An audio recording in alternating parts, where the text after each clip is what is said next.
আসসালামু আলাইকুম ওয়া রাহমাতুল্লাহি ওয়া বারাকাতুহু। আশা করছি সকলে ভালো আছেন। আমি শাহাদাত এলাম আজকে আপনাদের সঙ্গে কথা বলব একটি আম বিষয় নিয়ে।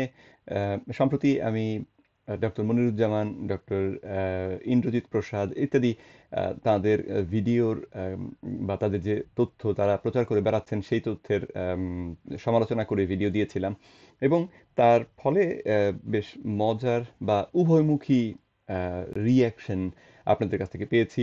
একদল অবশ্যই আমাকে মেসেজ করে জানিয়েছেন যে এই কথাগুলো বলা দরকার ছিল এবং আ বলে ভালো হয়েছে। অনেক মানুষ বিপত্তির মধ্যে বা ভুলের মধ্যে রয়েছে। এই তথ্যগুলো জানলে তারা এই ভুল থেকে বেরিয়ে আসতে পারবে। তাদের স্বাস্থ্য এবং আ কখনো, কখনো তাদের জীবন রক্ষা করার ক্ষেত্রে এই তথ্য উপকারী ভূমিকা রাখবে।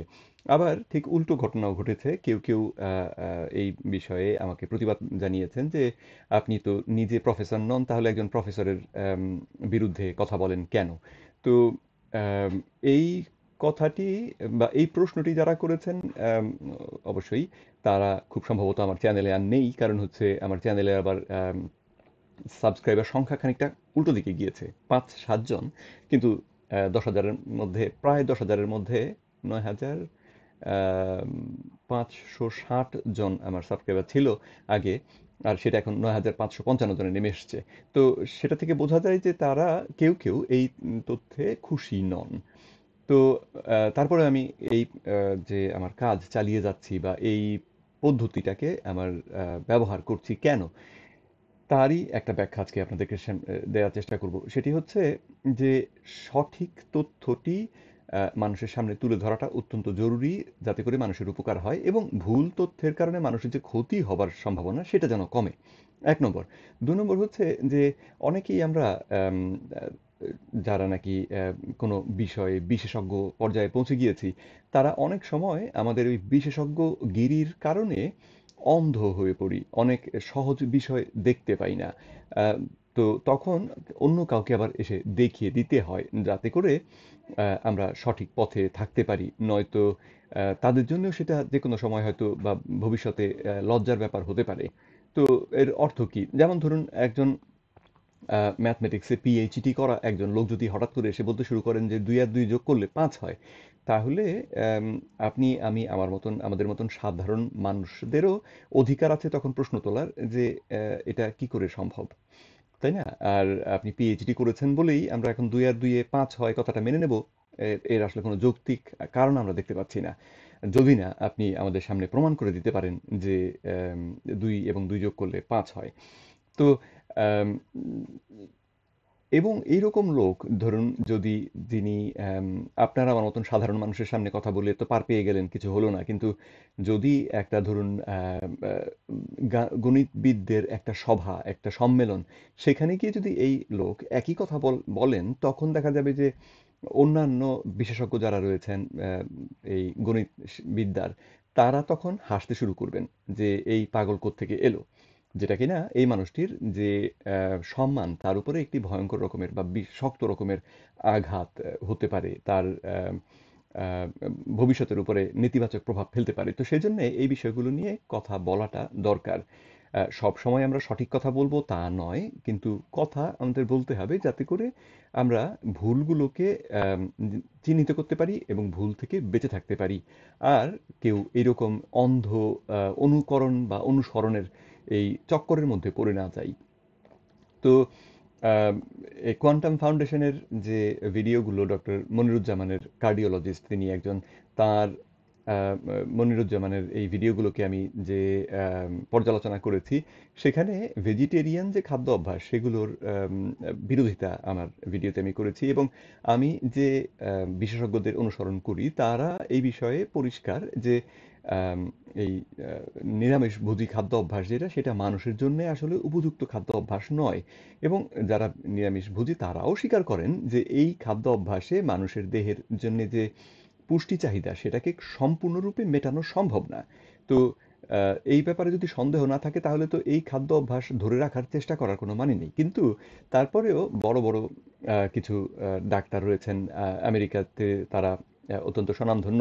যেমন ডাক্তার নীল বার্নার্ড, তারপরে ডাক্তার জোল ফারম্যান, তারপরে রয়েছে ডক্টর খান। ওনারা এই ভেজিটেরিয়ান বা এই নিরামিষভোজী খাদ্য অভ্যাসকেই মানুষের সামনে সবসময় উৎসাহিত করছেন এবং সকলকে চেষ্টা করছেন সকলে যেন আমরা ভেজিটেরিয়ান হয়ে যাই। দুঃখজনক যেটা সেটা হচ্ছে যে তারা আসলে অনেকেই আবার আ প্রাণী প্রেমী। অর্থাৎ এই যে আম প্রাণী খাবার খেতে গেলে, মাংস খেতে গেলে আপনাকে যে একটা প্রাণী মেরে ফেলতে হয়, তারা এই বিষয়টির বিরোধী। তারা তাদের বিশ্বাসগত দিক থেকে এর বিরোধী। খানিকটা একটা ধর্মের মতন আরকি। তো ফলে তাদের মুখ থেকে যখন আমরা এই নিরামিষভোজী খাদ্যাভ্যাসের পক্ষে কথা শুনি, তখন ব্যাপারটা প্রশ্ন সাপেক্ষ হয়ে দাঁড়ায় ১ নম্বর। আর তারপরে যারা তাদেরকে অনুসরণ করেন, যেমন আমাদের কোয়ান্টাম ফাউন্ডেশন এই ডাক্তারদেরকেই অনুসরণ করেন বলে তাদের ভিডিওগুলোতে আমরা দেখতে পাই। কোয়ান্টাম ফাউন্ডেশনের মনিরুজ্জামান ভাই সেই রকম তথ্যই আমাদের সামনে তুলে ধরেন যে কিভাবে ভেজিটেরিয়ান খাদ্য অভ্যাসই মানুষের জন্য সবথেকে ভালো খাদ্য অভ্যাস, যদিও তার আসলে বৈজ্ঞানিক ভিত্তি নেই। তো আজকে আমি আপনাদের সামনে ডক্টর এরিক ওয়েস্টম্যানের একটি ছোট্ট ভিডিও চালিয়ে দেখাবো, যেখানে তিনি ডক্টর বার্ট খেই তার সঙ্গে কথা বলছিলেন। বার্ট খে বাঁ দিকে যাকে দেখতে পাচ্ছেন, টাক মাথা ভদ্রলোক, ইনি হচ্ছেন প্রফেসর বার্ট খে। আর ডান দিকে হচ্ছে যার মাথায় চুল আছে, তিনি হচ্ছেন professor doctor Eric Westman MD, Duke ইউনিভার্সিটির তিনি একজন প্রফেসর এবং তিনি চিকিৎসকও। তিনি সেখানে ওবেসিটি ক্লিনিকের চিকিৎসক। তো আম লো কার্বোহাইড্রেট খাদ্যাভ্যাস ব্যবহার করে তিনি তার রোগীদের চিকিৎসা করে থাকেন এবং চমৎকার ফল পেয়েছেন। তো আম কিটো ডায়েট নিয়ে আমি যে কথা বলি তার একটা বিশাল অংশ, বা সেই কিটো ডায়েট নিয়ে গবেষণার একটা বিশাল আ অংশ এসেছে ডাক্তার এরিক ওয়েস্টম্যানের হাত থেকে। তো তার কাছ থেকে আজকে চলুন শুনে নিই যে এই ভেজিটেরিয়ান খাদ্য অভ্যাসকে যারা প্রমোট করেন তাদের আচরণগুলো কেমন হয়, এবং আশা করি তাহলে আপনারা আম, আপনাদের আশেপাশে যারা ভেজিটেরিয়ান রয়েছে, যারা ভেজিটেরিয়ান খাদ্য অভ্যাসকে প্রমোট করার চেষ্টা করেন, তাদের মন মানসিকতাটাও খানিকটা হয়তো বুঝতে পারবেন, এবং এই বিষয়ে সচেতন থাকলে আপনাদের চলার পথটা আরেকটু সহজ হবে। তো যাই হোক, চলুন আমরা ওনার ভিডিওটি শুরু করি। I was at a meeting once where it wasn't Dr. Khan, it was Joel Furman. Right, just as bad. Yep. Yes. Furman, and he was all excited. He was just on NPR or PBS, the public television, and there are people who that you can have like politics. You get enough crazy people, everyone loves you in that that area, right? So I remember the podium was Joel Furman, Jeff Volek, and also then Lauren Cordain, who is the proponent of the paleo hunter-gatherer kind of approach that has the historical sort of common sense to it, right? And Jeff Volek was presenting.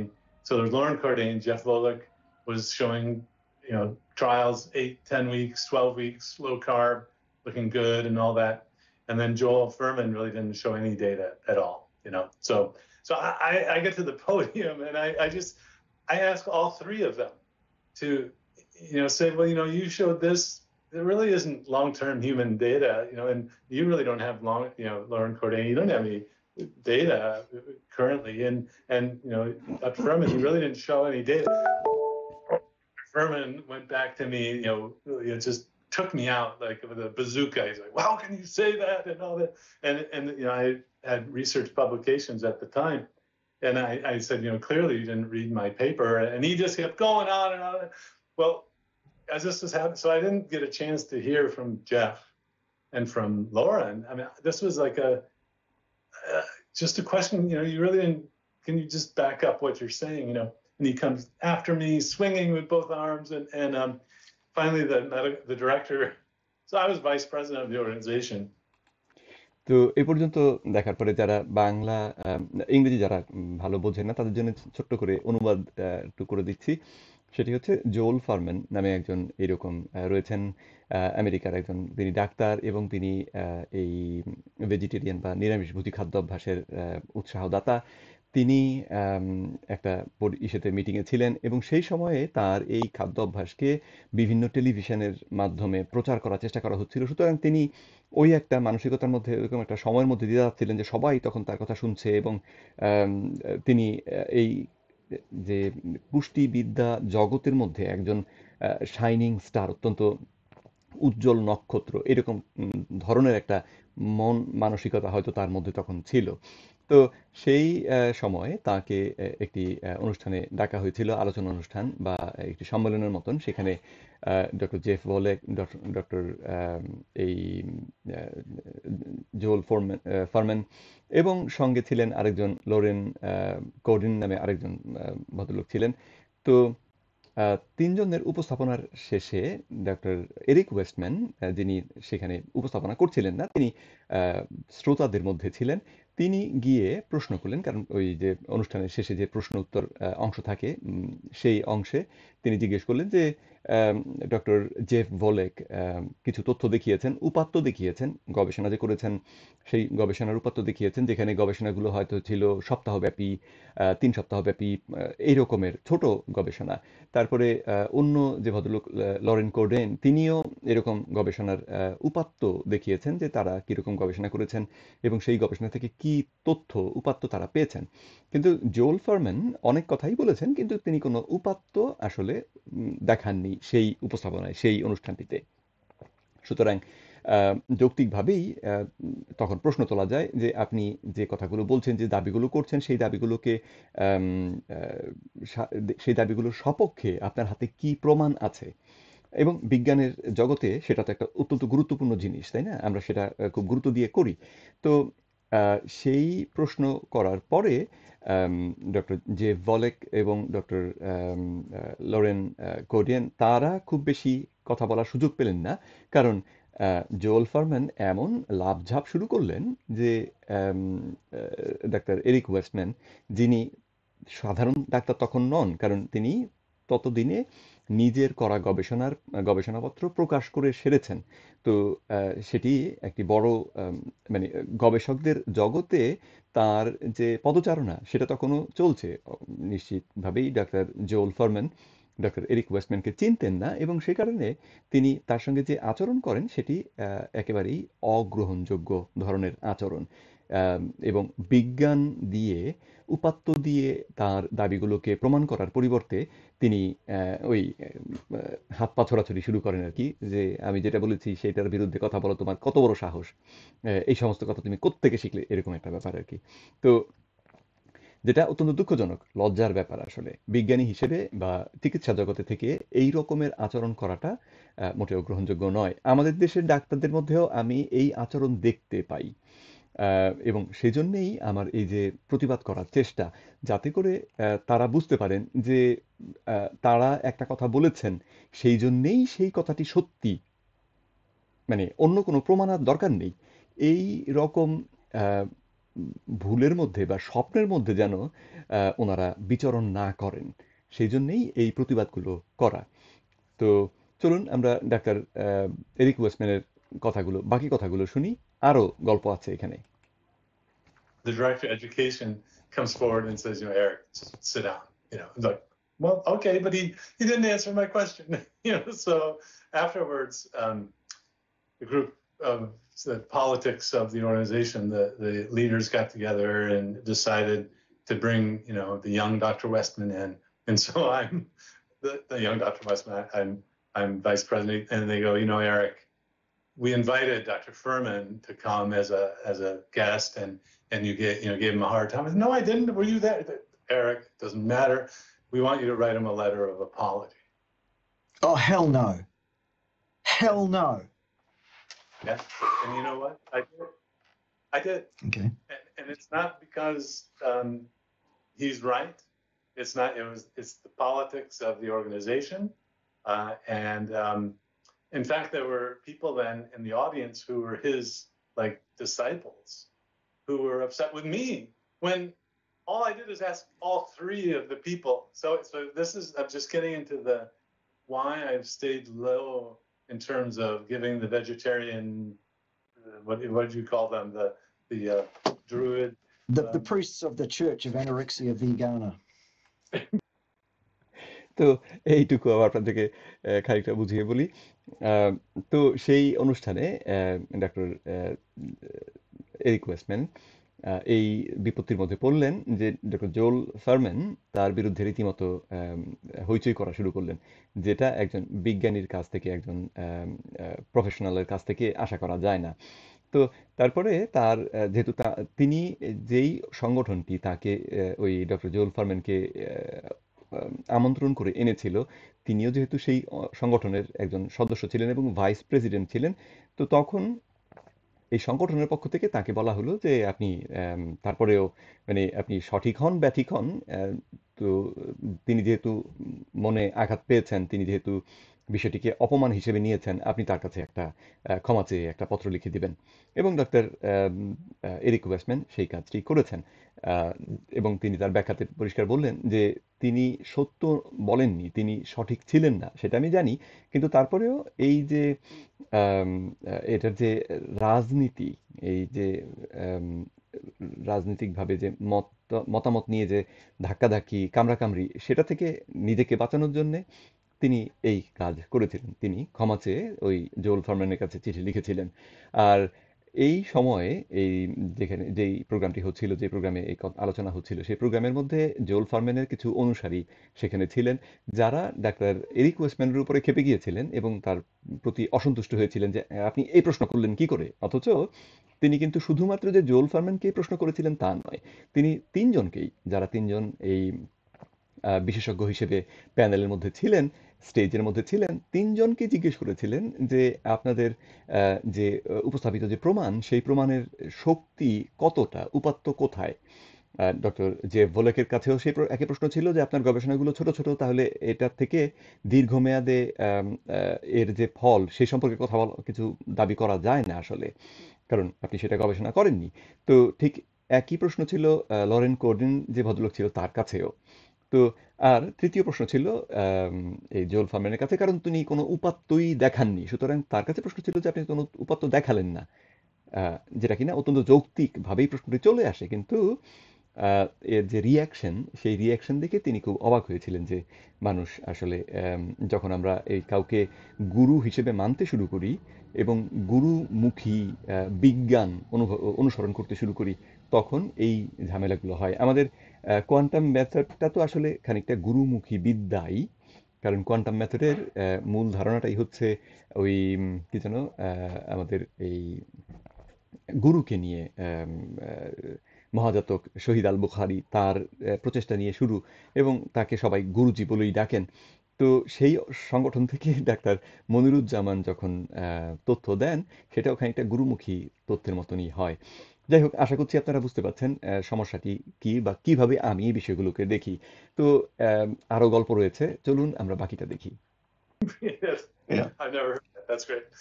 The reason I've laid low is that they can, put a stick in your bicycle wheels, and I don't have a big staff, and I don't have lawyers and all that so I've chosen to be more on the diplomatic side and just saying, well, show the data, show me the research, and um, yeah, the Neil Barnard is another one of these guys, and এইখানে আপনারা খেয়াল করলেন হয়তো, নীল বার্নার্ডের কথা তিনি বললেন। নীল Bernard, doctor নীল Bernard, যিনি ওই আরেকজন এই ভেজিটেরিয়ান খাদ্য অভ্যাসকে উৎসাহিত করার আরেকজন, যিনি যে কোনো গবেষণা করলেই সেখানে খুঁজে পান যে আম, যে এই নিরামিষভোজী খাদ্য অভ্যাস সব থেকে ভালো।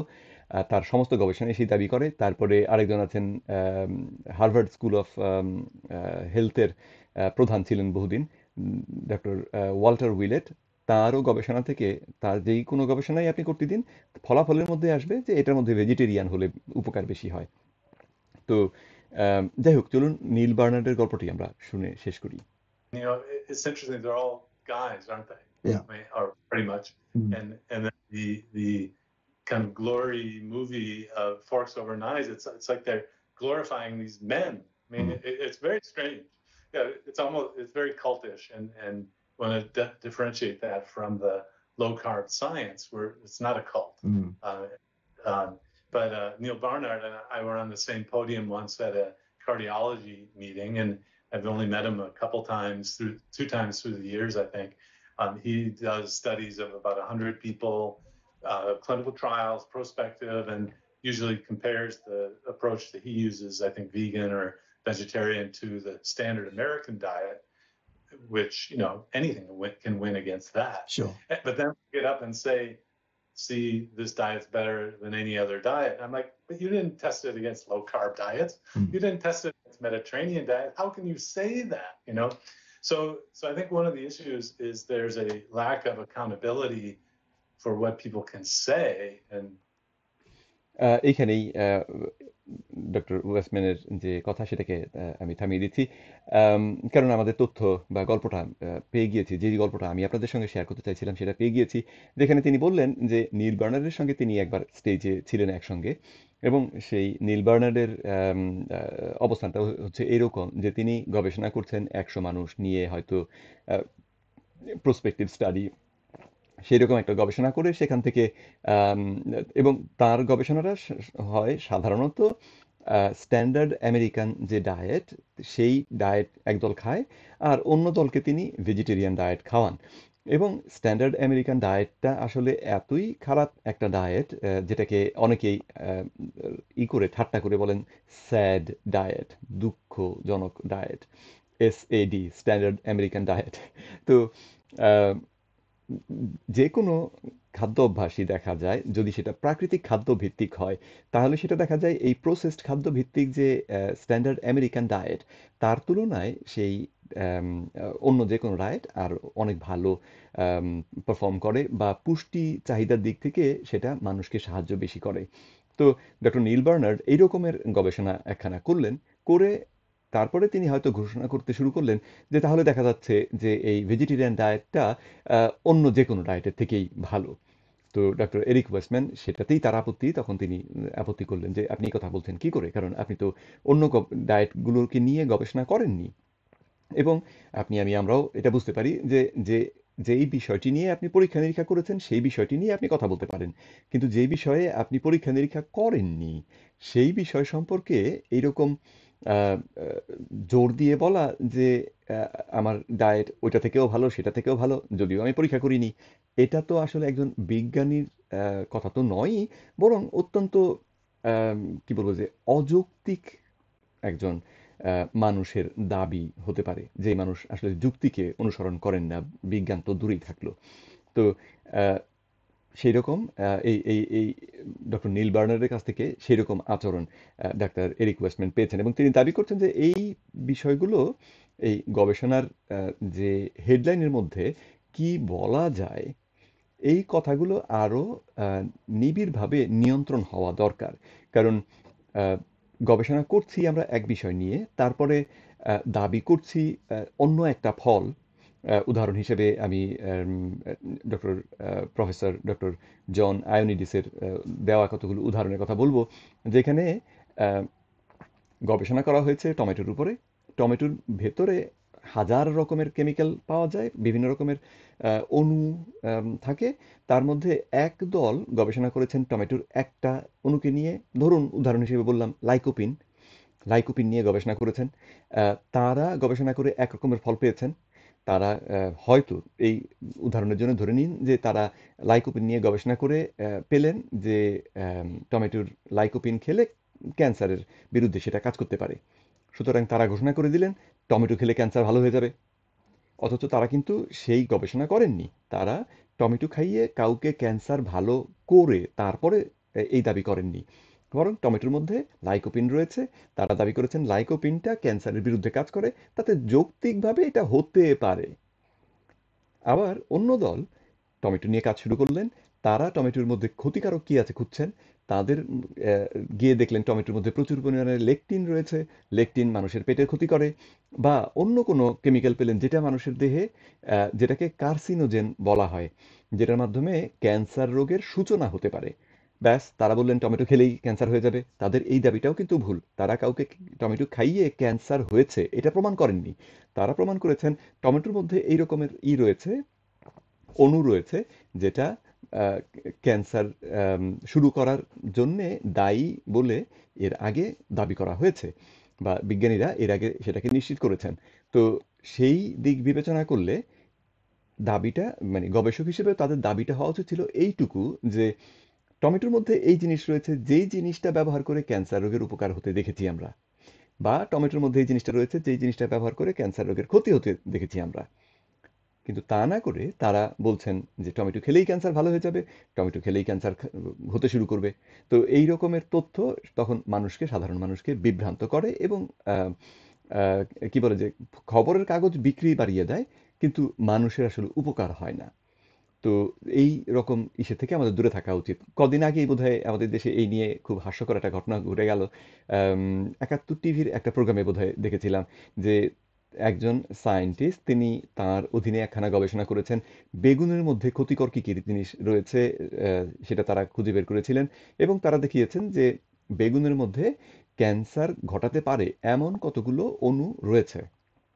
এবং এই ব্যাপারটা কিন্তু শুধু বেগুন নয়, বেগুন, তারপরে টমেটো, তারপরে মানে উদ্ভিদ যাই বলেন, আপনার এই ব্রকলি, তারপরে স্প্রাউট, এই রকমের উদ্ভিদ যাই আছে সেই উদ্ভিদকে খুঁজলে তার মধ্যে এই রকমের জিনিস পাওয়া যায়। কোনোটা মানুষের জন্য উপকারী, কোনোটা মানুষের জন্য ক্ষতিকর। তো এই গবেষণায় তারা পেয়েছেন যে বেগুনের মধ্যে এই ক্যান্সার ঘটাতে পারে এই রকমের কতগুলো অণু রয়েছে, এই রকমের কেমিক্যাল বেগুনে প্রাকৃতিকভাবেই রয়েছে। তো এই আহ, তাদের গবেষণায় এই তথ্য পাওয়ার পরে তারা এটাকে নিয়ে একটি বৈজ্ঞানিক যে জার্নাল যেগুলো হয় সেই জার্নালে একটি গবেষণাপত্র প্রকাশ করেছেন, যেটা কিনা তাদের করার অধিকার আছে এবং সেটাই সঠিক কাজ। কিন্তু সেই গবেষণাপত্র পড়ে আহ, সাংবাদিকদেরকেও একজন লিখে দিয়েছেন যে বেগুন খেলেই ক্যান্সার হবে। তো সেই দাবির প্রেক্ষিতে তখন এই ভদ্রলোককে ৩ জন সাংবাদিক মিলে প্রশ্ন করছেন যে আপনারা এই কথা বললেন কি করে। ভদ্রলোক মানে বোঝাতে গিয়ে তার ঘাম ছুটে যাচ্ছিল যে আমরা এই কথা বলিনি, যে বেগুন খেলেই ক্যান্সার হবে এই কথা আমরা বলিনি, এবং আমরা সেটা গবেষণাও করিনি। আমাদের গবেষণাটা ছিল যে বেগুনের মধ্যে ক্যান্সার আহ, ঘটানোর পেছনে যে কেমিক্যালগুলোকে দায়ী করা হয় সেই রকমের কোনো কেমিক্যাল আছে কিনা, এবং আমরা একাধিক সেরকম কেমিক্যাল পেয়েছি। কিন্তু এর মানে এই নয় যে বেগুন খেলেই ক্যান্সার হবে। আমরা আমাদের বাংলাদেশে বা পাক ভারতীয় উপমহাদেশের মানুষ যারা আমরা বেগুন খেয়ে এসেছি কত শত বা হাজার বছর থেকে। তো আহ, সেখান থেকে আমরা জানি, বুঝতে পারি যে বেগুন খেলেই ক্যান্সার হবে তা নয়। অথচ এই ভদ্রলোককে তখন এই রকম কোণঠাসা করে ফেলার চেষ্টা করা হলো। তো আমার কাছে হাস্যকর যেটা লেগেছে সেটা হচ্ছে যে সাংবাদিকই একজন ওনাদের গবেষণার তথ্যকে ওইরকম বড় করে দেখিয়েছেন যে বেগুন খেলে ক্যান্সার হবে। এটা ওনাদের কথা নয়, এটা সাংবাদিকের কথা।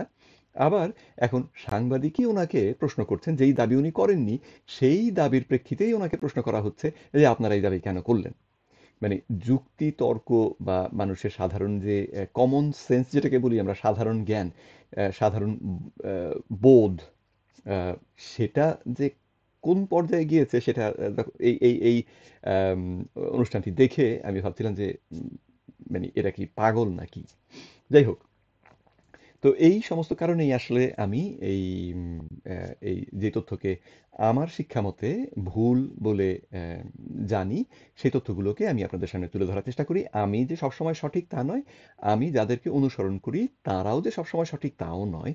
আম, যদি কেউ প্রমাণ দিতে পারেন, তো উপাত্ত দিয়ে বৈজ্ঞানিক গবেষণার তথ্য দিয়ে প্রমাণ দিতে পারেন যে আম, এই আমাদের দাবিগুলো ভুল, তাহলে আমরা সেটা মেনে নেব এবং সেটাই আম, হওয়া উচিত।